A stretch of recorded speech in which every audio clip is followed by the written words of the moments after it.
22. Use physical lures.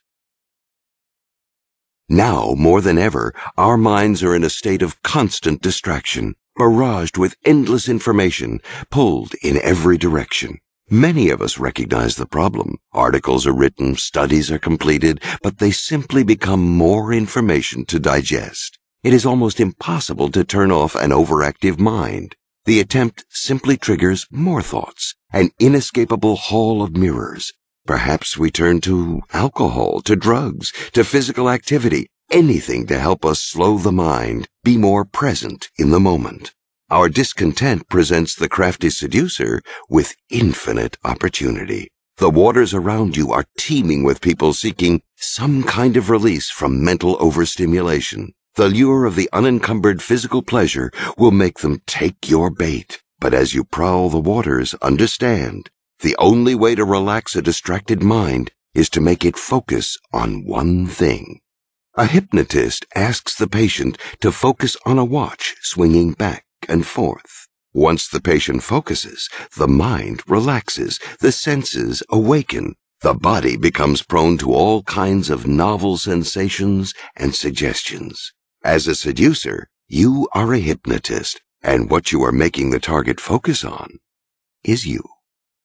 Throughout the seductive process, you have been filling the target's mind. Letters, mementos, shared experiences keep you constantly present even when you're not there.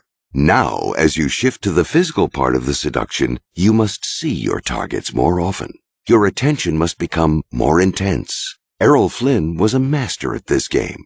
When he homed in on a victim, he dropped everything else. The woman was made to feel that everything came second to her. His career, his friends, everything. Then he would take her on a little trip, preferably with water around. Slowly, the rest of the world would fade into the background, and Flynn would take center stage. The more your targets think of you, the less they are distracted by thoughts of work and duty. When the mind focuses on one thing, it relaxes. And when the mind relaxes, all the little paranoid thoughts that we are prone to, do you really like me? Am I intelligent or beautiful enough? What does the future hold? Vanish from the surface.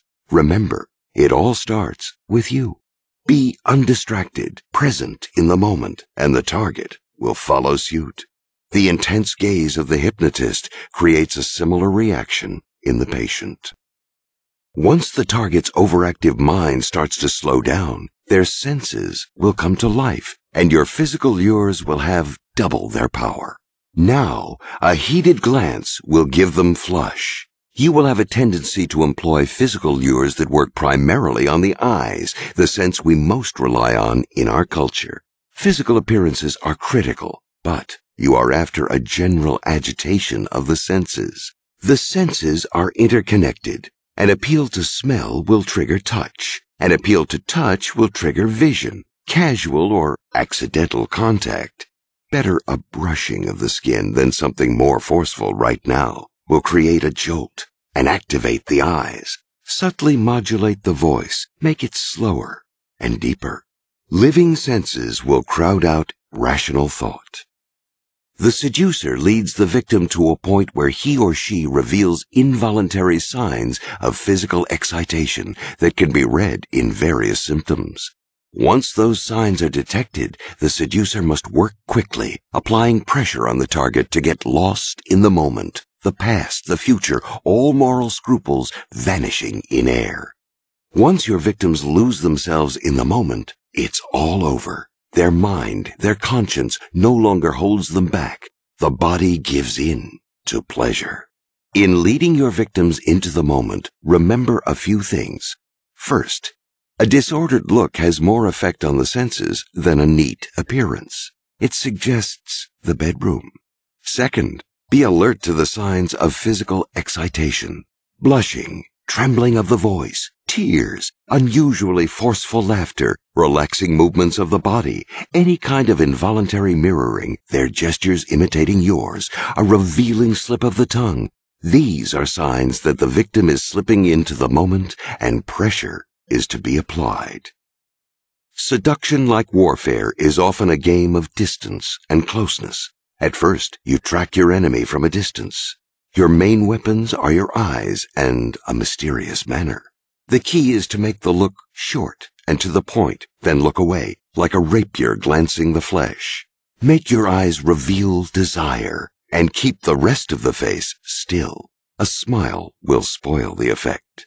Once the victim is heated up, you quickly bridge the distance, turning to hand-to-hand combat in which you give the enemy no room to withdraw, no time to think or to consider the position in which you've placed him or her.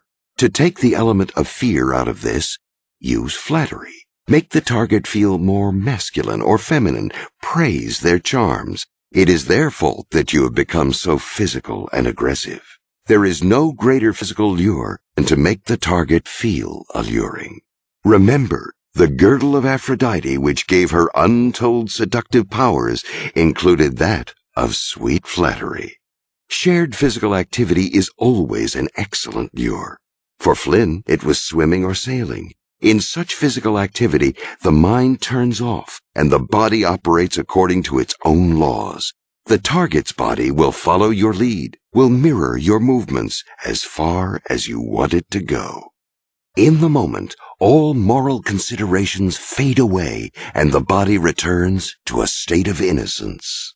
You can partly create that feeling through a devil-may-care attitude. You don't worry about the world or what people think of you. You don't judge your target in any way.